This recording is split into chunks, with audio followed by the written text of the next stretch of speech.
네, 검찰로부터 뇌물 공여 등의 혐의로 12년을 구형받은 이재용 삼성전자 부회장에 대한 1심 선고를 하루 앞두고 세 개의 재판에 모든 이목이 쏠려 있는 상황인데요. 네, 오늘 이 시간 이중재 변호사와 함께 관련 내용 자세히 살펴보도록 하겠습니다. 네, 어서 오세요. 네, 안녕하세요. 반갑습니다. 자, 세 개의 재판으로 불리는 이재용 삼성전자 부회장에 대한 1심이 내일 2시 반에 이루어지게 됩니다.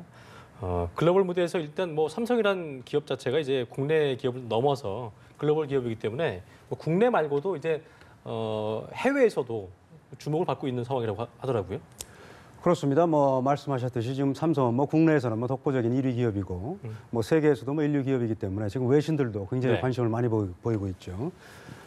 예를 들면 미국의 포브스 미디어 그룹의 스티브 포브스 회장은 지금 너무 많은 변화, 너무 빠른 변화는 한국 경제에 악영향을 미칠 수도 있다. 이런 의견을 내놨고요. 그다음에 기타 외신들도 지금 이재용 부회장의 그 구속 상태가 장기화되면은 결국은 삼성그룹의 해외 투자라든가 M&A라든가 이런 장기적인 전략이 필요한 부분은 차질을 빚을 수밖에 없을 것이다. 이렇게 지금 전망을 하고 있습니다. 예. 그러니까 한 달 전에 이제 생중계를 할 수 있도록 대법원 규칙까지 개정을 했는데 그래서 이번에 이제 이재용 삼성전자 부회장의 재판이 그 첫 사례가 되지 않을까라는 모두의 관심이 집중됐던 상황이었는데 어제 불허했거든요. 그 이유가 어디에 있다고 보십니까? 물론 저도 그렇게 기대를 생중계를 하지 않을까 이렇게 기대를 했습니다만 가장 결정적인 원인은 지금 이 관련 규칙이 법정 촬영 및 법정 방청 및 촬영 등에 관한 규칙인데요. 그 기준에 관한 게 그 규칙 4조인데 이 4조는 바뀌질 않았어요. 뭐냐면 피고인이 동의할 경우에 재판장이 허가할 수 있다. 촬영을. 그다음에 다만 피고인이 동의를 하지 않는다 하더라도 공공의 이익이 큰 경우에는 허가할 수 있다. 예외적으로. 이 기준 자체는 개정이 된 게 없어요. 그런데 5조에다 뭘 넣어놨냐면은 과거에는 이제 공판 개시 전이나 변론 개시 전에 촬영을 허가할 수 있다. 항목을 그렇게만 넣어놨는데 추가로 개정해서 판결 선고 시도 할 수 있다. 항목만을 넣어놓고 기준은 그대로 놔둔 거죠. 그러니까 지금 형사부 27부인데요. 27부 재판장 입장에서는 기준이 바뀌지 않은 상태에서 더욱이 우리는 1회 공판 때에도 모두 절차 시작하기 전에 촬영을 허가하지 않았거든요. 그렇기 때문에 이번 기준이 특별히 바뀐 게 아니다. 이렇게 지금 판단을 한 거고요. 그리고 공익보다는 피고인들이 받는 불이익이 더 크다. 이렇게 판단을 한 거죠. 더욱이 우리 헌법과 형사소송법상 모든 피고인들은 유죄의 판결이 확정될 때까지는 무죄로 추정이 됩니다. 그렇죠. 그렇기 때문에 대법원 판결이 나기 전까지는 무죄로 추정되는데 그런 경우에 유죄 판결이 난다 하더라도 전국적으로 얼굴이 다 알려지는 그런 중계를 하는 것은 부적절하다. 이렇게 판단한 걸로 보입니다. 그렇군요. 자, 그래서 일단 1심 선고 첫 생중계가 이제 1호가 이재용 삼성전자 부회장은 이제 아니게 됐고 박 전 대통령의 뇌물 혐의 사건에서 이루어질 가능성이 커졌다 이렇게 예상이 나오더라고요. 박 전 대통령 사건은 조금 다른 것 같아요. 왜냐하면 여기는 이제 형사 22부에서 지금 다루고 있는데 이 재판부는 박 전 대통령 1회 공판 때 허용을 했어요, 중계를. 물론 변론 시작하기 전에 짤막한 순간이지만. 더군다나 박 전 대통령은 이재용 부회장하고는 달리 우리 전직 대통령이었던 그런 인물이란 말입니다. 그럼 대통령은 사적인 위치에 있는 게 아니고 모든 공적 조직의 최고 정점에 있죠. 그렇기 때문에 국민의 알 권리가 더 크다. 그리고 이미 헌법재판소에서도 이미 결정 선고하는 내용을 다 중계를 했었죠. 그렇기 때문에 상대적으로 이 경우에는 피고인의 이익보다는 공공의 이익이 좀 더 큰 걸로 저는 그렇게 생각을 합니다. 박 전 대통령이 1호가 될 가능성이 크다. 그럴 가능성이 더 크다고 생각을 합니다. 그렇군요. 앞선 결심 공판에서 박영수 특검팀이 이 부회장에게 징역 12년을 구형했습니다. 이제 내일 어떤 선고 결과가 나오느냐를 모두가 이제 지켜보고 있는 상황인데 변호사께서는 어떻게 예상하고 계십니까? 가장 핵심은 저는 뇌물 공여 혐의라고 봅니다. 그래서 뇌물 공여 혐의가 만약에 유죄로 판결이 날 경우에는 결국은 선고 형량도 특검에서 구형한 이재용 부회장에 대해서 한 12년 거기를 크게 벗어날 것 같지는 않습니다. 10년 넘게 선고를 할 것이다. 그렇습니다.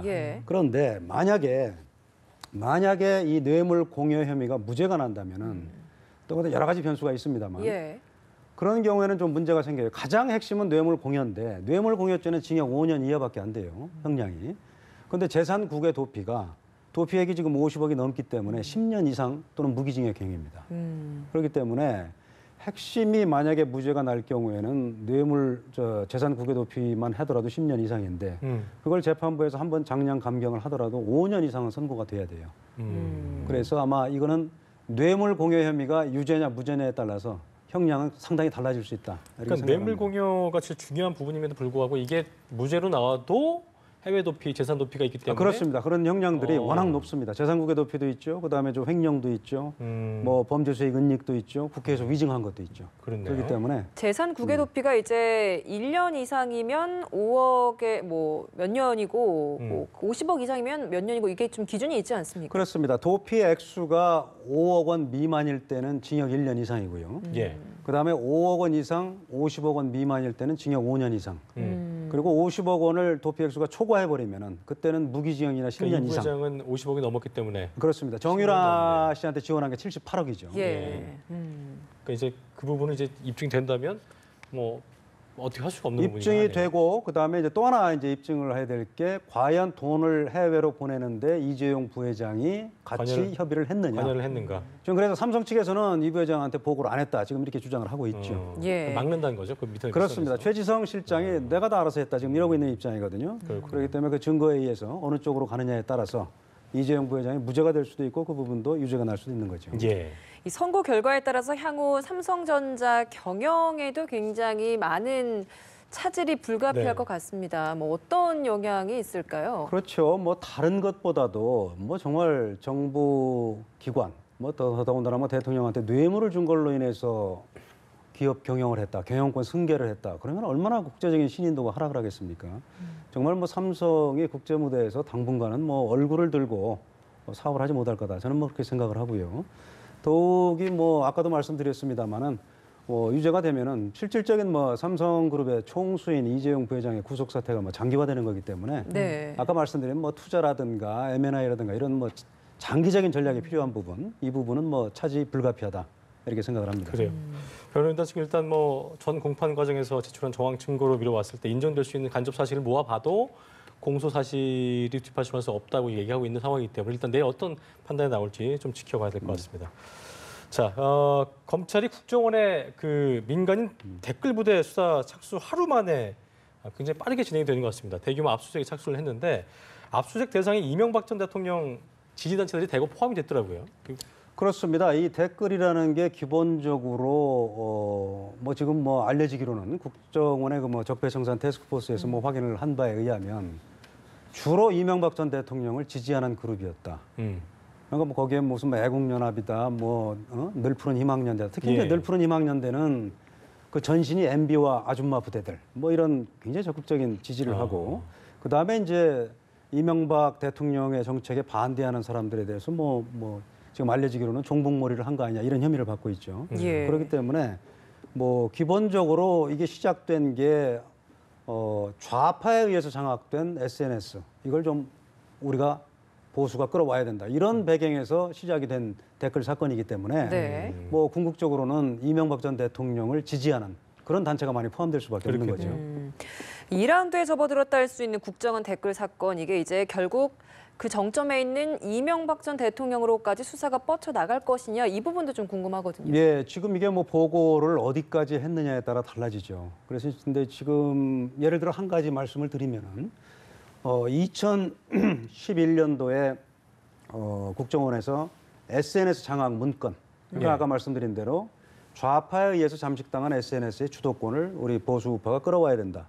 이 문건을 지금 청와대에 보고한 걸로 알려져 있거든요. 네. 그래서 이 부분을 과연 뭐 검찰의 수사에 의해서 언제 누구한테까지 보고를 했느냐. 그리고 이제 이명박 전 대통령은 뭐 여기에 관여해서 어떤 지시를 만약에 했느냐. 네. 이거에 따라 달라질 수 있고요. 네. 그래서 이명박 전 대통령도 충분히 지금 뭐 상황으로 보면 수사 대상이 될 수 있다. 이렇게 생각을 합니다. 자, 이날 그 대규모 압수수색을 놓고 검찰이 원세훈 원장의 추가 혐의 포착에 나섰다 이런 관측도 나왔는데요.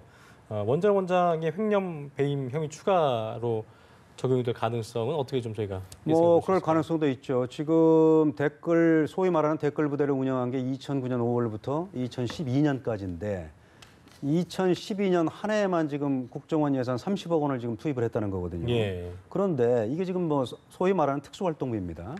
근데 특수활동비를 과연 무슨 뭐 대공 작전이라든가 무슨 뭐 간첩들에 대한 뭐 대응 전략 뭐 이런 데로 해서 사용된 거라면은 국정원의 정당한 업무 범위 내지만 그게 아니고 정말 뭐 정치에 개입해서 뭐 소위 말하는 이명박 전 대통령을 위해서 그런 활동을 하는데 돈을 썼다면은 이건 횡령이 될 수 있고요. 그다음에 또 직원들에게 그런 지시를 내렸다면 법률상 할 의무가 없는 일을 원세훈 전 원장이 본인의 직권을 남용해서 시킨 게 되거든요.